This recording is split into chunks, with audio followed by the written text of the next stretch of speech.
The best way to help others have success is often to transparently share your own experiences, good or bad.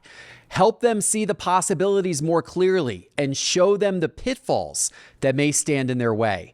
And that's exactly what I'm going to do by being an open book about the opening of my new card shop, CardsHQ.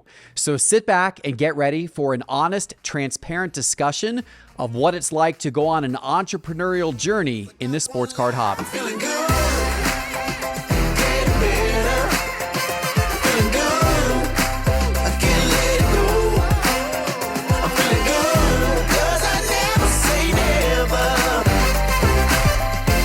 Starting a card shop, it seems so simple, doesn't it? You buy some boxes, you get some cards, you put them out, and you sell them for a nice profit. Getting customers is simple. Managing employees, that's no sweat. And the operations are a piece of cake. It is all so easy. But no, none of that is real. Just like any entrepreneurial venture, starting a card shop is extremely difficult. It's challenging work with no easy answers. There is no surefire playbook on how to open a successful card shop. But to make the process easier for any entrepreneur that tries to open a card shop or any business in the future, I am going to document the entire process of opening my new card shop, CardsHQ. My two partners in CardsHQ, Carter and Ryan, and I are going to tell you about all of the steps we're going through, the problems we're encountering, and the challenges we've overcome along the way. So whether you've ever thought about starting a business or not, you'll hopefully find this fascinating. So let's get started. Carter and Ryan, welcome to the Geoff Wilson Show. Hey, Geoff. What's up, Geoff? Hey, this is extremely exciting because this is really kind of our first opportunity to actually talk to the audience as a group about what it has been like to get to this point. And, you know, it's easy for people to say, you know, oh, they've done some fancy renderings and, you know, they're just opening up this store and it's how much fun that they get to buy cards and sell them in their store. I mean, you guys know, we've already spent just an unbelievable thousands of hours even getting to this point, and now, just now is construction taking place, and we've still got so many more things to figure out. We don't have all the answers yet. We don't have close to all the answers yet. There's so many ups and downs that we're going to run into in the months ahead trying to get this store open by the end of January. And then beyond that, you know, once the store gets going, it's going to be, there's so much we're going to learn, but I'm so excited about being able to document this journey and to be able to share this journey with the audience, because there's not a lot of content out there like that about like, what's it actually like while it's taking place, you know? And so we're going to document this whole thing. So today we're going to share with the audience what it's been like getting to this point and what's gone well, what hasn't gone well, what we've learned. So anyone out there who's trying to think about starting a card shop or just any business, there's so much good advice and lessons here, I think, that will come out of the discussion. But I love to start. The audience may not know as much about the two of you. So, you know, you guys have both been in cards now for a while doing good things. Carter, why don't you start and just kind of tell everybody about your background? Yeah, so I've been doing trade shows full-time as a full-time vendor for 3 years, buying, selling cards, grinding out, traveling the country, and it's been a blast. And obviously, I've done a lot prior to that. I've owned many companies since I was 16 years old, being an entrepreneur. So you're an entrepreneur, like a lifelong, and you're not that old, but you're like, you started young. I'm only 24, so I just turned 24. And multiple companies in 8 years. Yeah. That's pretty impressive. Yeah, I mean, through college and then also through a full-time job with the Jacksonville Jaguars working in equipment my first 2 years of college. So I was managing a 60-hour work week plus full-time college plus a company. Yeah, so, I mean, that's the grind. Yeah. That's how you cut your teeth and learn it. Yeah, absolutely. And how about you, Ryan? I know you've got a lot of entrepreneurship in your background too. Yeah, I graduated from Missouri State University with a degree in entrepreneurship. Right after that, I started a company doing concrete raising. I would do that by day, and then I would go home and I would collect cards, rip open boxes, and really starting with the concrete raising, it was a seasonal job because I was up in Chicago. So we would end our work schedule in November, and it would be March until we started back up. So I took my employees, we were flipping cards out of our concrete warehouse, which probably wasn't the best environment to have cards, obviously, but we were having a great time. I got my employees into it, and we were selling cards left and right. I told my wife, I want to open a card shop. It's my dream. Like this concrete stuff. It's hot, it's cold, it's hard labor. But man, my passion really lies in sports cards.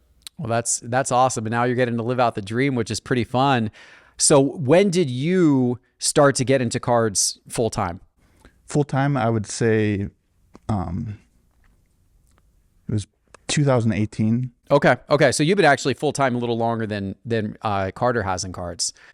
Yeah, I mean it was kind of a mix because we were still selling sports cards and doing the concrete. Gotcha. So you're doing a little bit of both. But full time, just cards. That would be around 2019. Okay.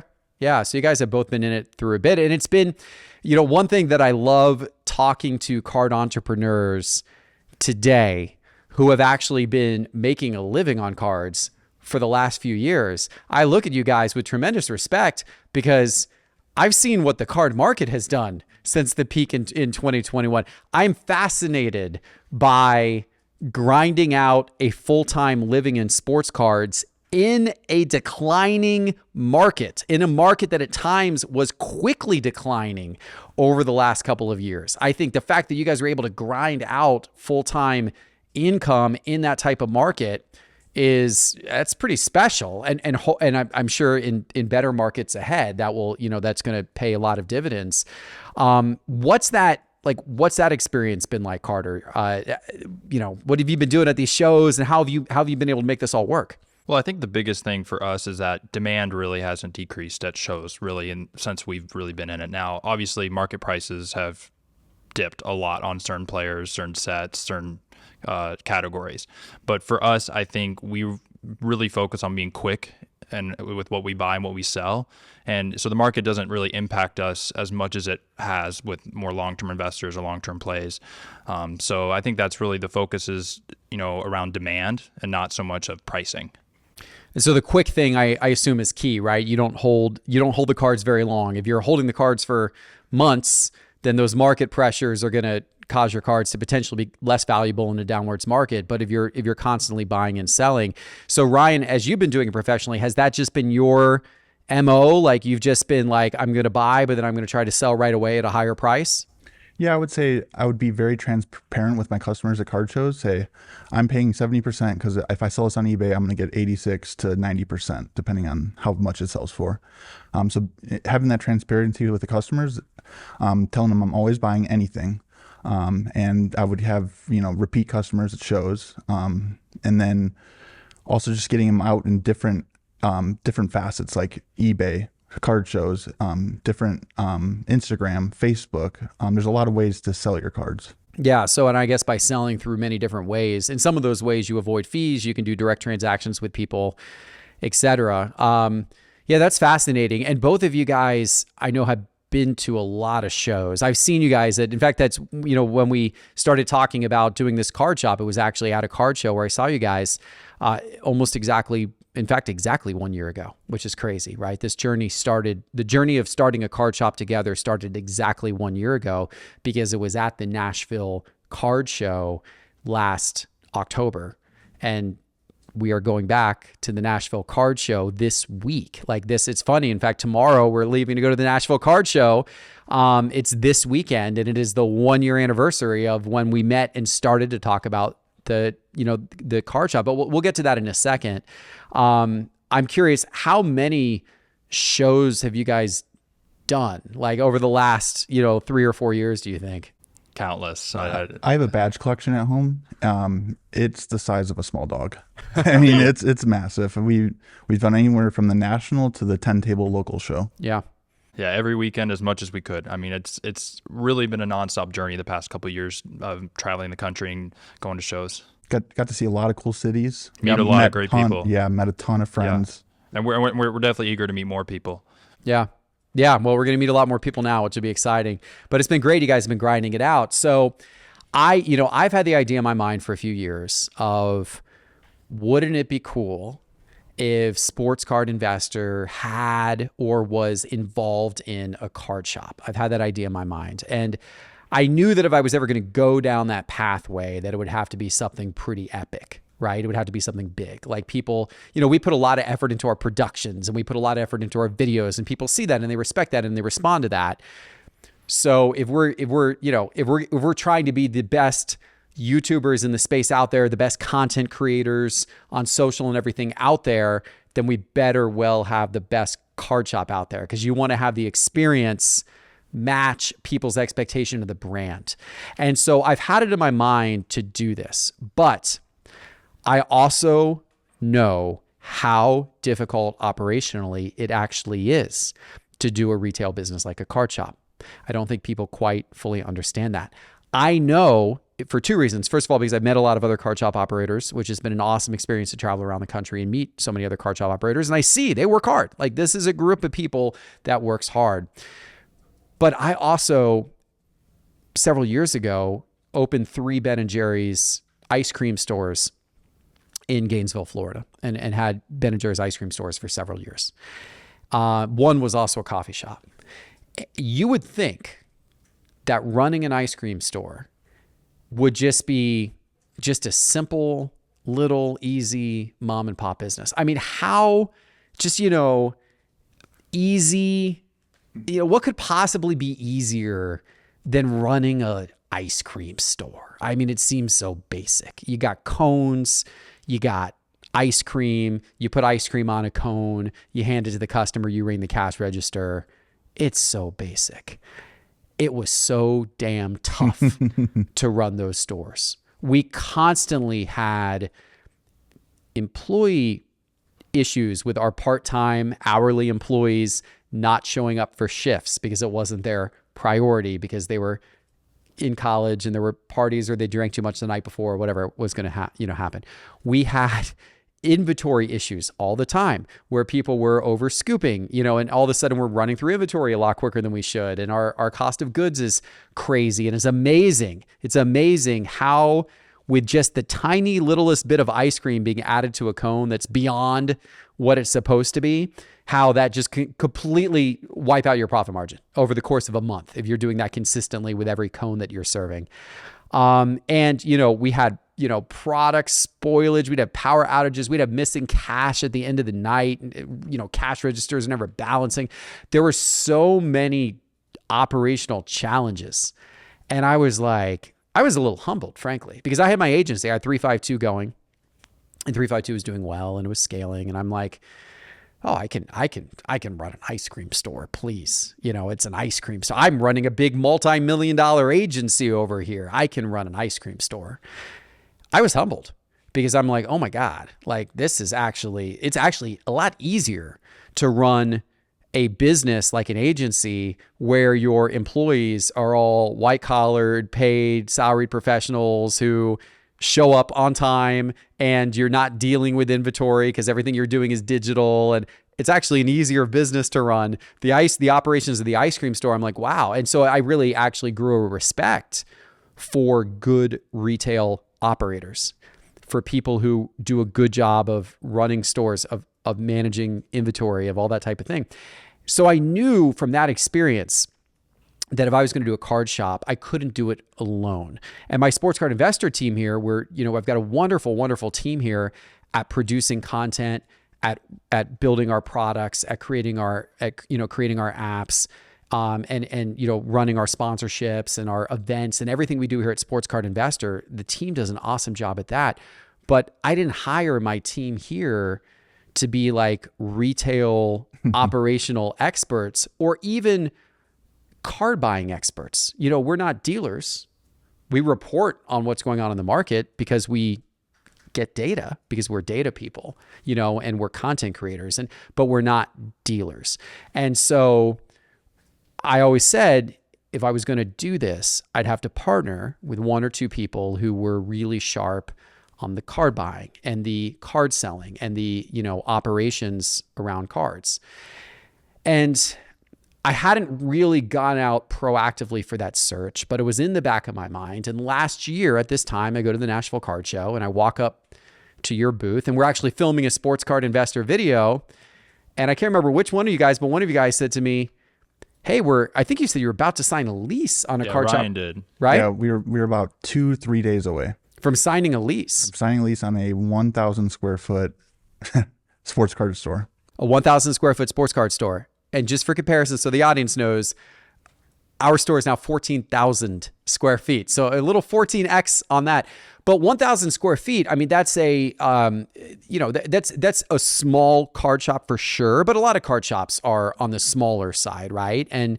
And for good reason. I mean, you pay for every square foot. So if you're starting a card shop on your own and you're, bootstrapping it, and, that kind of thing, I would not recommend starting with a 14,000 square foot card shop. I'd recommend starting with a 1,000 square foot card shop or something of that nature, so that you don't get ahead of your skis when it comes to, lease and all that kind of stuff. So you guys were a couple days away from that. And I heard you guys say that. And I had met you guys previously. You guys run the Atlanta Trade Nights, which has turned into a successful event. And so I heard you guys say that. And I was like, oh, we should talk. Mm-hmm. We should talk. And I think I told you guys then, like, hey, I've been thinking about doing this. I said, let's get together and talk and see if it makes sense. Yeah, you told us not to sign the lease. I told you not to sign the lease. We didn't sign the lease. So I said, don't sign the lease. Yeah, because I was excited about the opportunity because I was just like, okay, wait. This could actually work out really well. Because I just, right away, I was like, you guys live and breathe this side of the business. That's not my specialty and it's not my team's specialty. I know we can bring the marketing. I know we can bring the content. I know we can bring, the attention, the industry connections. We can bring all of that together for this. But the buying and the selling and the operating of the store and that whole aspect of it was what was needed to make this all work. And that stuff is tough. Like I reckon, I respect what you guys do. I respect what all the car dealers do out there because that stuff is tough. Like you guys have to be sweating margin when you're buying cards and when you're selling cards. When I go off and do my videos and do trade deals and everything like that, I'm not worried about trying to I got to get a 20 to 30% margin or at least a 15% margin on any card that I'm buying because this is how I'm making money. I'm not worried about that. I'm like, I just want to do an even trade and end up with a card that I think has more upside than the card I'm giving away. Yeah. That's what I'm looking for, right? And so that's easier to do. Buying cards and then selling them for a profit routinely time and time again is harder to do. But that's what you guys have been doing the last few years. So I was like, oh, this could be good. I'm excited about this. So we got together in my office. What did you guys think? We actually haven't talked about this. This is our first time recapping kind of that early stage of things. But what did you guys think when we kind of got together and we talked through? I think I kind of pitched you guys maybe a little bit, right? On the possibilities of this. Yeah, I mean, I think at first, after Nashville, we were talking the whole weekend because I think you were there on Friday. Mm-hmm. I think that's when we talked, and we were really unsure what the whole meeting was going to be fully about. So we were just kind of didn't know what to expect. And then obviously you pitched us, and then I guess we also had more conversations later, and then we kind of pitched you, right, ourselves and what we can do. But I think for us, we knew it was a great opportunity, to really make a kind of a bigger impact on the hobby. Obviously with our 1,000 square foot store, for us, we are big believers and fanatics, and we thought the door was open for an opportunity for card shops to start with people that are good with cards, good at buying cards, knowing cards, the knowledge. I think, everyone out there right now is looking for knowledge in the sports card industry. There's so much to learn, and it's really hard to learn. And it's hard to be consistent. I mean, everyone has lives. You're doing other things, and I think there's room for a lot more good card shops, and that's why we really just wanted to take the jump. And really, the 1,000 square foot store was just the opportunity for us to get started, and that was the big goal, is just to get started and really build another community here in Atlanta. And so, obviously, doing a 14x store is going to give us an opportunity to make an even bigger community, and hopefully even just beyond Atlanta, obviously. And we're going to get into more of that here soon. Yeah. So was it a tough decision not to, you guys had obviously worked through the process of finding a location, getting your finances in order, being ready to sign a lease to open up a card shop. And then all of a sudden I come in at the 11th hour. I'm like, don't do that. Partner with me. Let's do this. Was that a hard decision, Ryan? Or was that what was that process like for you guys? I know we had that meeting on Wednesday, and that was the day we were actually supposed to sign. We actually have a little booth in an antique mall where our card store is, currently. So I'm like, well, if we lose this spot, we really wanted the spot because it's right by the local show. And we had the meeting with you. All of our ideas aligned with what we think a card shop should be, because we kind of have different opinions on that. Sell fast, sell fair. We agreed with you completely, and it was just so exciting, such an exciting opportunity. And how could you pass it up? I mean, the marketing behind your team, everyone will know about CardsHQ. Yeah.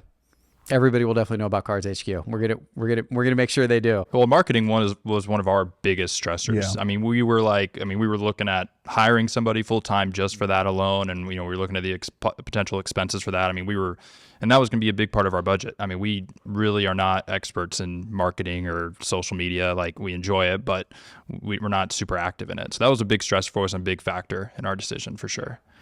It's a challenge for card shops for sure. I mean, we're in a very fortunate position, obviously, at Sports Card Investor, that we built audience. We've worked really, really hard to do it, but now we've got obviously really big audience that we can bring something new we're doing to and create instant exposure and attention for it. A lot of card shops don't have that opportunity, but I do think there's an interesting thing here, and maybe it's giving some people ideas out there, and that's that we partnered, bringing totally different but very complementary skill sets together to do this, right? Like the stuff that I had down and that I was good at and that I had, but I, that stuff is what you guys needed and what you guys were worried about with your own shop and your own business plan. Conversely, I knew that I couldn't do a store without really good card buyers and sellers and managers and operators, right? So from that perspective, it turned out to be a really good partnership. So, we obviously worked through the details of what that partnership looked like, and you guys had to give up a lot because if you were doing your own store, you guys owned all of it between the two of you, right? And here's this scenario where I'm saying you're going to own a lot less of it than what you would have owned previously, but the whole is, the whole pie here is so much greater, like the potential pie. And so, that's how, as a startup entrepreneur, you have to look at it. I mean, the parallel there, I think, is if you're taking investment, no matter what your company is, if you're taking investment from an outside investor and that investor is saying, I want 20%, I want 50%, I want 70%, whatever they want of the company, you have to think to yourself like, okay, so I'm definitely giving stuff up here. Like, I'm not going to have the ownership that I had before, but is my percent that I'm going to retain be more valuable than retaining the entire thing because of what's being added to the equation by the money or by the other person that's getting involved? And I think, and we don't know for sure, but I hope, and I know you guys hope and think that when we look back on this 5 or 10 years from now, you guys are going to look and say, yeah, like we, even though we don't own, 100%, like we would have with our own shop, the bit that we do own is so much greater because because the overall sum of this thing is so much greater than what 1,000 square foot card shop could have done. So we'll see if that works or not, but I think it will. I mean, obviously that's why we're doing it, right? And we're trying to accelerate into this. So we came together, we said, okay, this is what we're going to do and how we're going to get this done. And then we had to find a location. And that was kind of step one. And we had an interesting debate, and I actually don't think we ever fully resolved this debate because we kind of ended up doing both things. But the debate that we had at the beginning was, do we build a larger destination store, but one that is not in a high traffic area because it would be too expensive to build a larger destination store in a high traffic area? So we go a little more off the beaten path, but build a larger store and it's going to be a destination. Or do we build a smaller store, but place it within a very high traffic area and know we're giving up square footage, the store is going to be tighter, but there's going to be a lot more, people, driving by the store each day. Which do we do? And I don't know that we ever fully resolved that. What we ended up doing, which is a little crazy, is we ended up doing a really large store in a very high traffic area. So we kind of ended up doing both. But that was an interesting debate. And what was that process like? And you guys did a lot of the initial searching for like spaces. What was that process like, kind of thinking about like what we needed and what we should go after and that whole thing?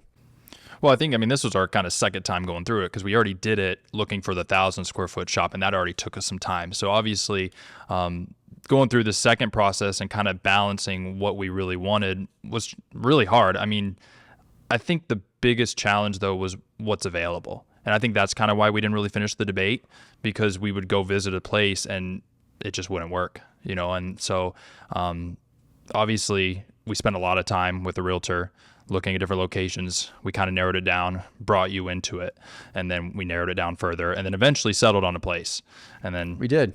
And, it was a great place. And, you know, I think we would have done fine there, but sadly we did not get the initial place. And now, we had to go through that process a third time for Ryan and I.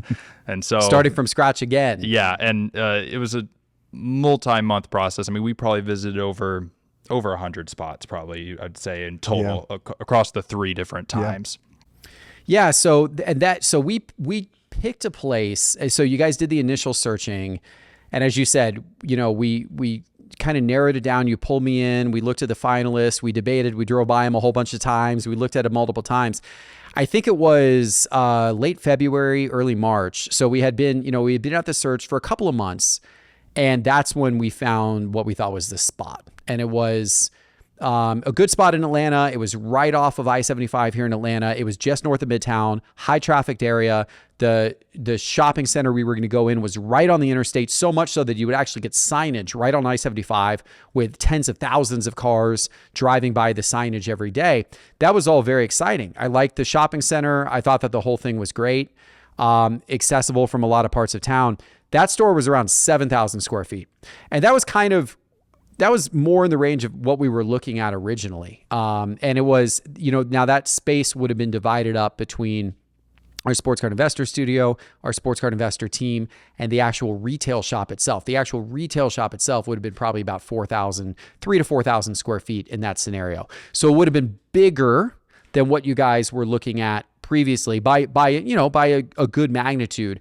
But it also wouldn't have been too huge or too unusual. It would have been nice. People would have liked it. They would have felt like, oh, this is a nice space, but it wasn't going to have the wow factor that people will experience when they now walk into our store, right? Which is obviously a much larger, you know, double the size of the one that we were looking at. But I liked the one that we were looking at. I thought that it was going to be a good spot for us. And we went deep in that process. The landlord credit approved us. You know, we went deep in the process, had a letter of intent, getting a lease, the whole thing. And then the landlord just went like non-communicative for a little while. And it was like, what's going on? And then all of a sudden, like the landlord, or the landlord's rep popped back up and said, yeah, we're not going to rent you guys this space after all, because we've decided it doesn't fit within the vision of our shopping center. I'm like, the hell?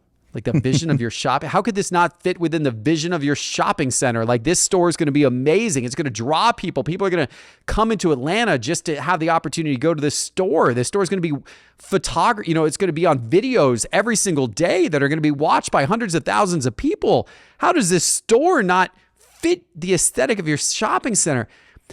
What I discovered is there's a lot of people that are skeptical of card shops because they have a picture in their mind of what card shops used to be and what some card shops still are, which is, dusty, old, 1980s looking, not very professionally managed, not welcoming, not inviting, not modern, and they were worried about that. And they, I think at the end of the day, they never told me exactly why they turned it down, but they did tell me earlier in the process that they had concerns about that. So we were really trying to push back on those concerns and show them concepts for what our store was going to look like.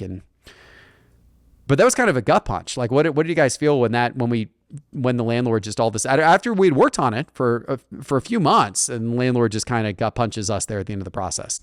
I think after this process, we had just looked at 20 spaces and we narrowed it down to 2 that we liked. We're sitting on a Zoom call. I forget what we were meeting about, and you get the email. It says, we are no longer interested in CardsHQ. And we were all deflated, crushed. And I remember you saying, this is going to work out. Just be patient. I guess I was working at home and I just didn't eat dinner that night. I'm like, man, I was so excited about that place. And I kept thinking like, oh, this is going to get better. We're going to find somewhere else. And we started looking again. And the first place he brought us to was an old frozen yogurt place. And I'm like, oh, this is the first place we're seeing after that place. And I'm like, man, this is not good. But then we ended up seeing our current space, but actually the space that's above it. Yeah. And we're like, wow, this is massive. It's cool. And then they told us they're gonna have to divide it. Well, Kim, your wife, was like, just take the bottom spot, which they weren't gonna have to divide. It was being 14,000 square feet.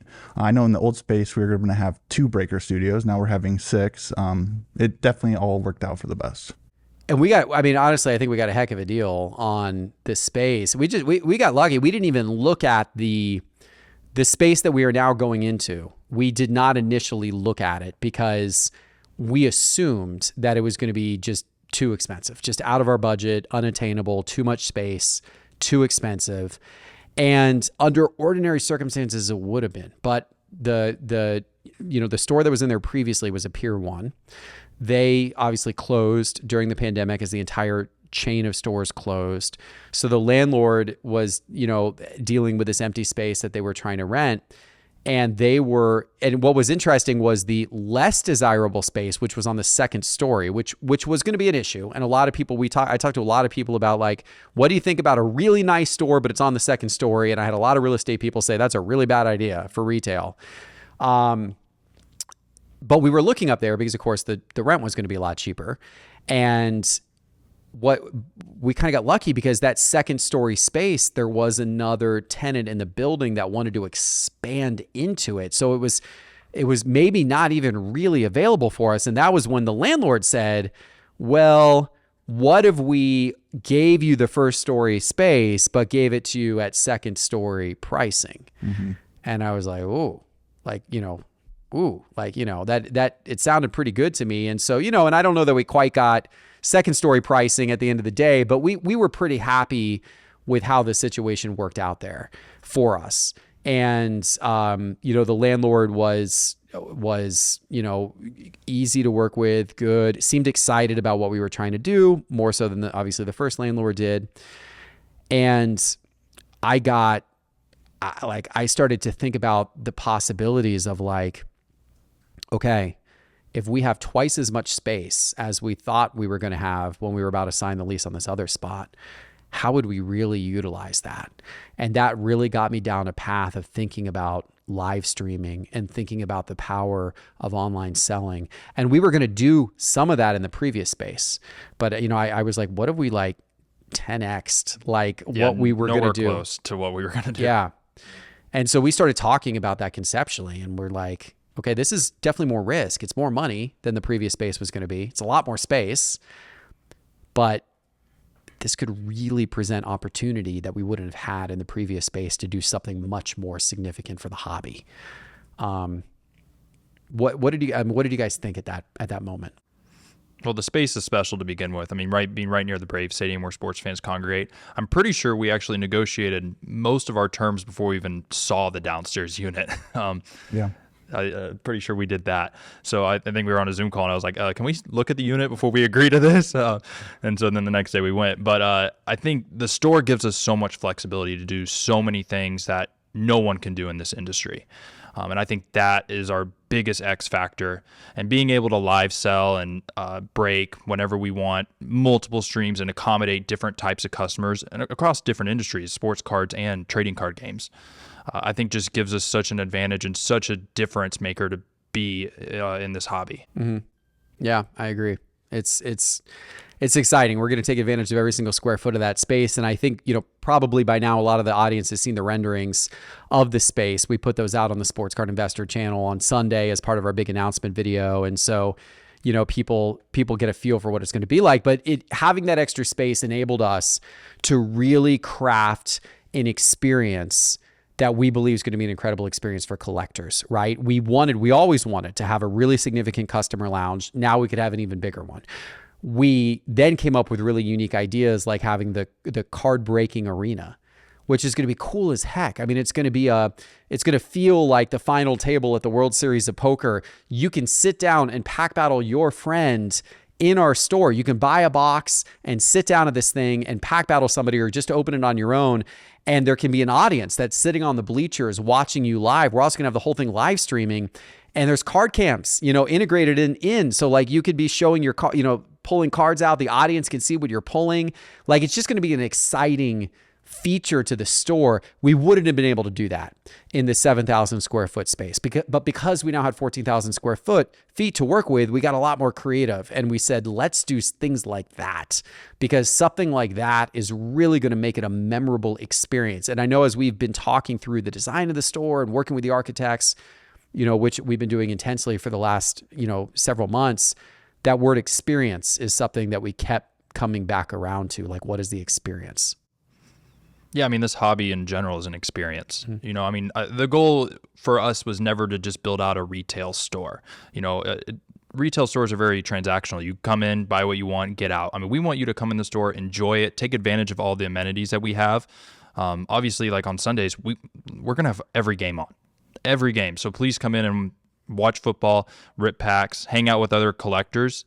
I think that's just really important for us, is just to create an experience where, not only other people can meet each other in the hobby, but we can meet them too.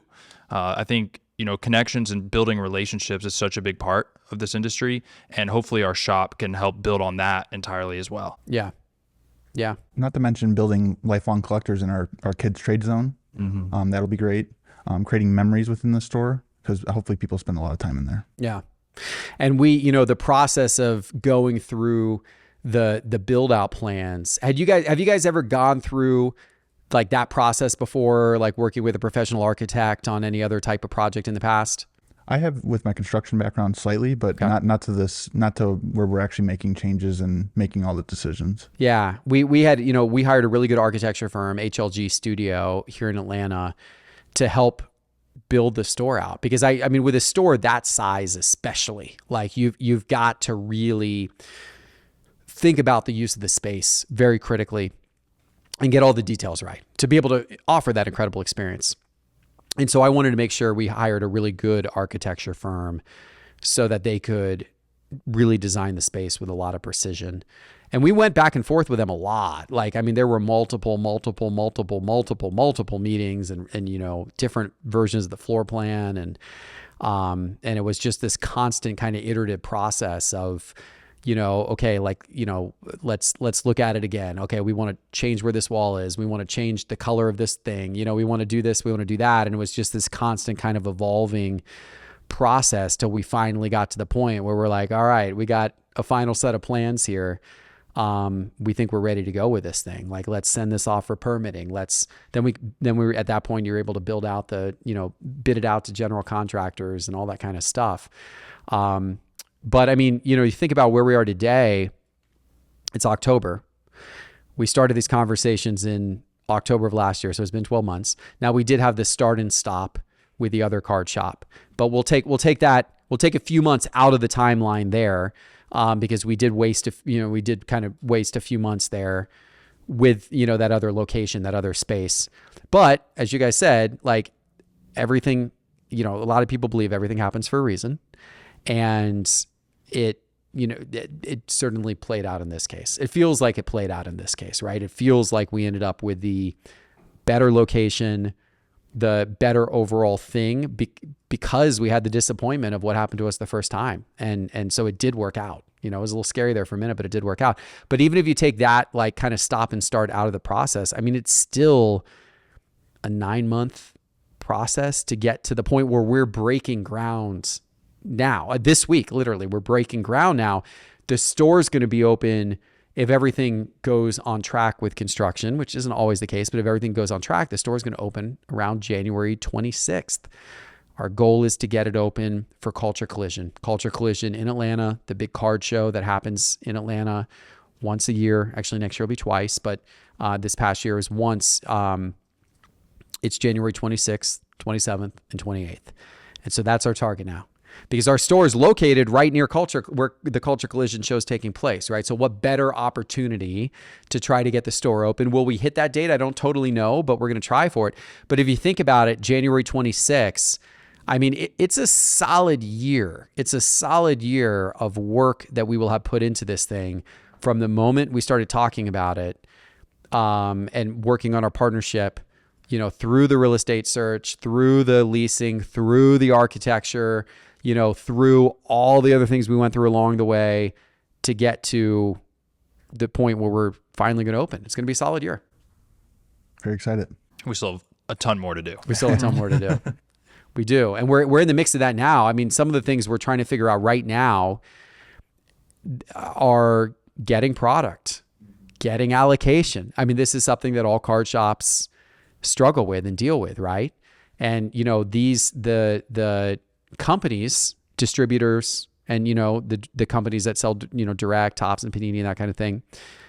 I mean, there's a lot of people hitting them up for allocation. So they're not always the quickest with their processes to get new stores, allocation, and everything like that. It's one of the bigger challenges about opening up a new card shop is, how do I get allocation? How do I get product? And the speed at which these companies are willing to bring you on. And so we're going through that now, right? We're trying to figure all that out. And we need a lot of product. We need a lot of wax. We need a lot of singles, but the singles will control through our own buying and selling, but wax in particular, right? And not just sports cards, but also TCG, which is a side of it that we don't know as well and don't have the same degree of connections within the TCG world. Yeah. Hopefully we hire a strong TCG player. Yeah. That's the goal. We are, because TCG, you talk to card shop owners and you hear that TCG is a large part of the business for a lot of sports card shops. They do a lot of TCG as well. And so TCG was always, I know, Carter, you were, I think, very much advocating for TCG being like a very fundamental part of the plan. So we're dedicating a good amount of show floor space to TCG as well. Yeah, I mean, for me, when I started collecting as a kid sports cards, my mom would take me to Target with my brother, and my brother collected Pokemon. And my brother and I were very opposite. But the one thing that really connected us were being collectors. I mean, I was collecting sports cards. He was collecting Pokemon cards. I would look at him ripping packs. I think all the cards were cool. He'd see me ripping packs. He'd think all the football cards were cool. So I think TCG is such a big thing from my background and my collecting experience. And I think mixing them in card shops all across the world have been very successful and really brings collectors together. Yeah. It's going to be fun. It's going to be fun to have that, but we got a lot to learn, right? Inventory management. This is something you guys have been like, I've handed this over to you guys to figure out. It's a big challenge for card shops. You're dealing with, our opening inventory. We're talking about just to fill up our showcases. We're going to have so many showcases in our store that just to fill up our showcases, we need what, like 13,000 cards? Was that the number we came up with? Yeah, 13,000 cards, and that's not even including value boxes or anything like that. Yeah. That's just showcases only. I mean, with value boxes, it's going to be well north of probably 20,000 cards. And that's just cards you got for sale on the showroom floor, not even counting any type of like live auctions you're trying to do, cards in the back for the purpose of being able to fill up the showcases when people buy cards out of them. I mean, that's a massive amount of inventory. How do you manage the inventory? How do you keep track of all of these cards to understand, the profit you're making? Like, oh, I bought this card at this place for this amount of money on this date from this person, and I just sold them to my store for this amount of money to this person, and here's my profit margin. How do you track that, right? And then also for security purposes, you not only accurate cost of goods tracking. Well, we've discovered that a lot of card shops don't. Most card shops kind of don't. It's kind of like they got, we just got round inventory numbers. It's because it's difficult tracking 20,000 little pieces of cardboard that are transacting, and not only transacting, but transacting via so many different possible ways. We're going to have people buying the cards in our store at retail. We're going to have people, some of the cards will be on eBay. Some of the cards might be on our Shopify website. We might have some of the cards might be being sold live on Whatnot or eBay Live or Fanatics or TikTok or whatever, all these different things. And so it's like you got all these different methods by which they could theoretically be sold as well. And how do you keep all that synced? If a card sells in the store, but it's also on eBay, How do you immediately pull it down from eBay so it doesn't also sell on eBay an hour later after it's already sold out of the store? There's so much to inventory management. And I know you guys have been looking into this, and there's some solutions out there, some software products, but they're still kind of early stage, right? There's not anything that's like fully complete and robust and has been fully adopted by the industry yet. I feel like we're still learning while they're learning right now. We're teaching them about us, and we're learning from what their software is. Trying to explain that we need to scan 1,000 cards a day because that's what our purchase goal is mind blowing to them. 1,000 cards, you got to take a picture front and back, put what you purchased it from who, where. It's been a pretty crazy process. Getting the scanner to work, we tried to figure out how fast we can scan 1,000 cards, and we were flying through them, and then it gets jammed up, and then you open it, and just figuring out the processes has been crazy. Yeah, and we're trying to figure it out as we go, but like we're learning things every single day we're doing this. Like that's part of business. That's part of entrepreneurship. You never have all the answers going into something.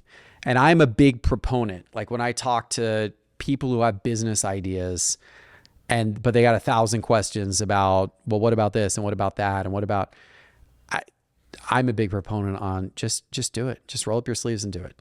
Just do it. Because no matter how much you try to plan and figure out all those answers in advance of doing it, a lot of your plan's not going to be right once the store opens anyway. So I'm like, just do it. Like go down the path, figure it out as you go.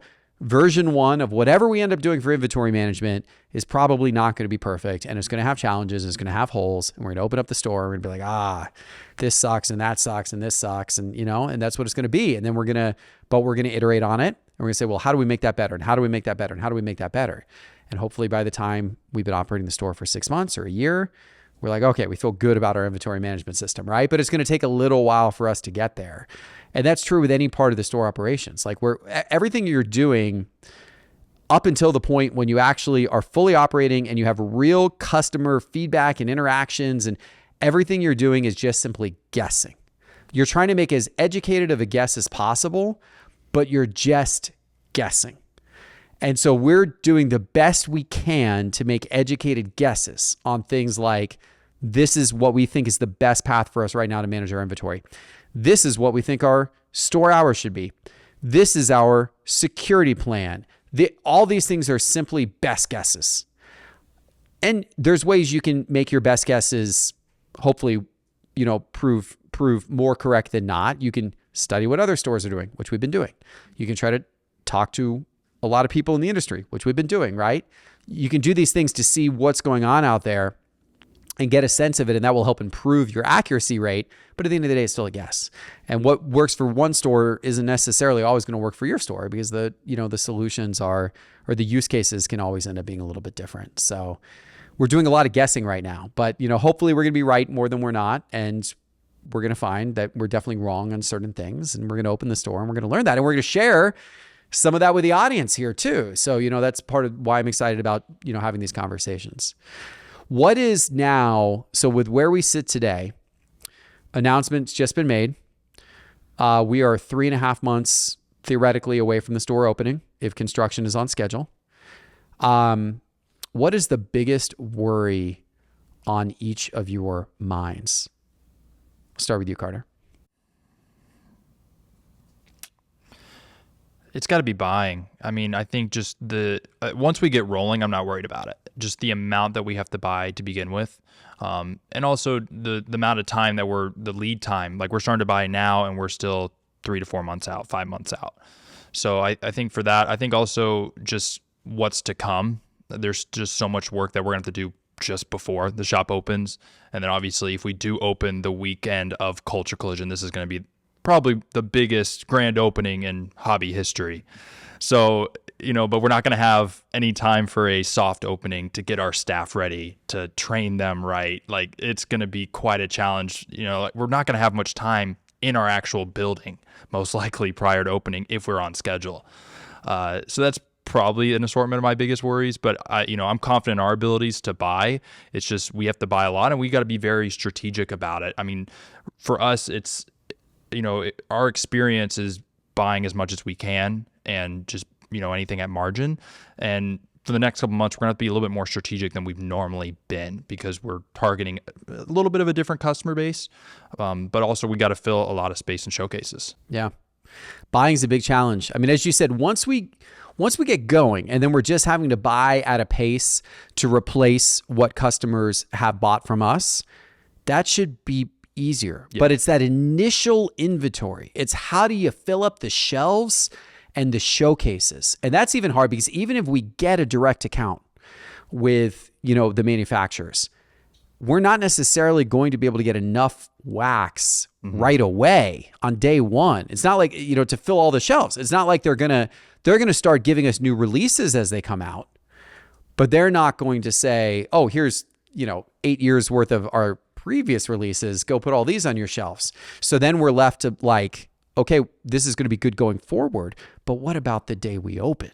It's a challenge and we're trying to figure all that out. What's your number one thing, Ryan? Mine would have been buying, but I'll switch to, we're planning on hiring 25 employees, and we don't know their habits, we don't know their personalities, we don't know them yet, and obviously we're going to grow to knowing them and managing them and leading them to make CardsHQ great. But just the amount of things that could possibly go around. We don't know what our turnover will be. Hopefully we're, the most fun place to work, obviously. But if we hire a lot of college students, we might have turnover. If we have some guy showing up late, we might have to let him go. And then managing the fact that we're going to be open 24 hours a day. Yeah, we haven't even talked about that aspect. Yeah. Not retail, not for people to walk in the door in Atlanta, because that presents some security issues to be open at 3 a.m. But we are going to be live streaming from the store, selling cards from the aisles of the store 24 hours a day. That's our goal, right? So that means we're got to be hiring people that are going to be live selling at 4 a.m. And showing up on time. But we're very excited to, provide jobs in this industry. Hopefully great full-time opportunities that are fun. We're building a great experience. And so it's not just for our consumers, it's for the people that are involved in it as well. Yeah. 100%. And we're going to talk more, not in this episode, because we've already said a lot here. So we're going to wrap this in just a minute, but we're going to talk more in more detail in future episodes we do about like the live streaming experience and how that's going to be so unique and so different and everything like that. And hopefully by then we'll have even hired some people for it and we'll start to get a sense of what's out there. But the hiring thing, that's big. And I'll just add in, we've talked a little bit about it, but like the operational minutia of this whole thing, like the operational details. We talked a little bit about it in terms of inventory management. Like how do you keep track of 20,000 cards? Make sure that they're, what's being sold, how much money you made, that nothing's missing, those types of things. Like that's the minutia around ordering and shipping. And, there's just a lot. And so we're going to get it all figured out. But starting from scratch is difficult with all that because you got to create your own systems. Mm-hmm. And so everything needs a system. Nothing has a system right now. Nothing has a system. We're working on it, but we still got a lot of systems to develop still. Everything needs a system. Yeah. And so it's going to be a lot. It's going to be a lot. But we're in a good spot today. We've got obviously a lot of big things we have accomplished. We got a lease, we got a location. We've got a general contractor who we've hired. We've got, architecture plans, which we love. We've got, we're breaking grounds, this week. We got a lot of those things in place. So like, it's very real now that construction's taking place and, we know what it's going to look like when it's done. That's all very real. So now it's all these other things, the hiring, the buying, the inventory, the operations, the systems.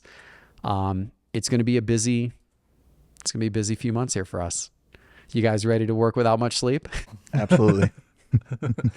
Yeah. If any sleep. But it's a childhood dream, a dream of mine. I know a dream of both of yours as well. And I know the next 3 or 4 months here are going to feel like just a exhausting race, an exhausting marathon. But I also know that there will be a moment in time, opening night, when the store's full of people and the cash register's ringing And the store looks beautiful, and we look around, and we're going to have that moment where we're going to be like, holy crap, we did it. We did it. Might be a fleeting moment, might only last for a second, because then the next day it's going to be like, oh my God, there's 80 issues we got to figure out, but like that moment, that's going to be a good moment. So we're part of what you got to do in business is celebrate wins. Because it's easy to get caught up in the day-to-day, stress and all that kind of stuff. And so we will be celebrating that win. When that store gets open and there's people in the store for the first time, we will be celebrating that win, because that's one that's definitely worth celebrating. Awesome. Well, anything more you guys want to add before we wrap today? Oh, you know what? We didn't even talk about it. We kind of alluded to it, but the name of the store, CardsHQ, that was part of this whole process too, figuring out the name of the store and the logo and the branding. And we've spent a lot of time on that whole process as well. What, Ryan, you were the one who suggested CardsHQ. Is that right?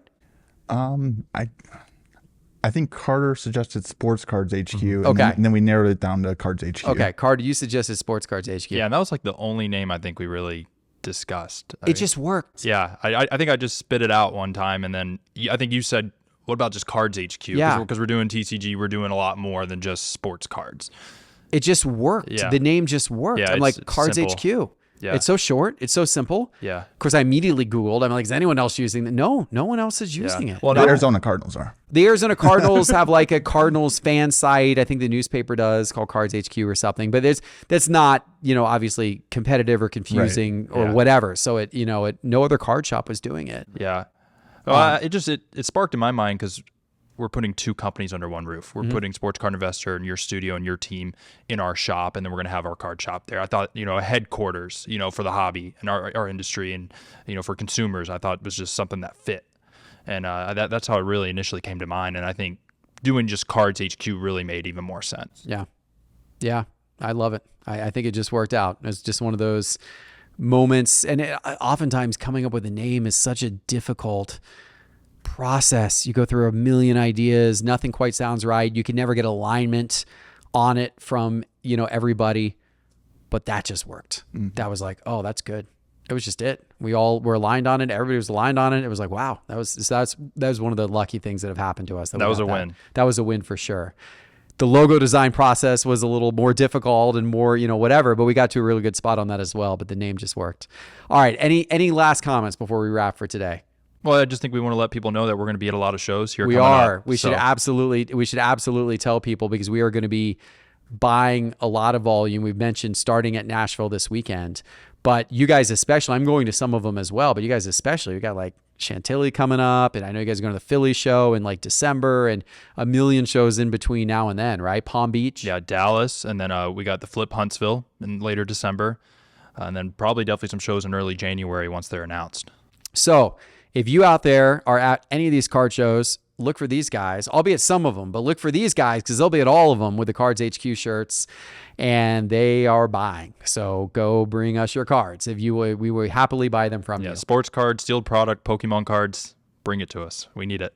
And then the other thing is hiring, right? Yeah. I mean, we got a ton of open job roles, and they're all on our website, cardshq.com. So anybody out there who'd be interested in joining the team, being part of our team, from breakers to store managers, live sellers, retail associates, shipping managers, it's all on cardshq.com right now. I'd love to mention that we are also buying on our website too, and we have a form that you can fill out. There you go. This has been fun, gentlemen. You guys ready for this ride? Absolutely. Part 2 of this ride. Part 1's been a lot. Part 2 is coming up. It's going to be fun.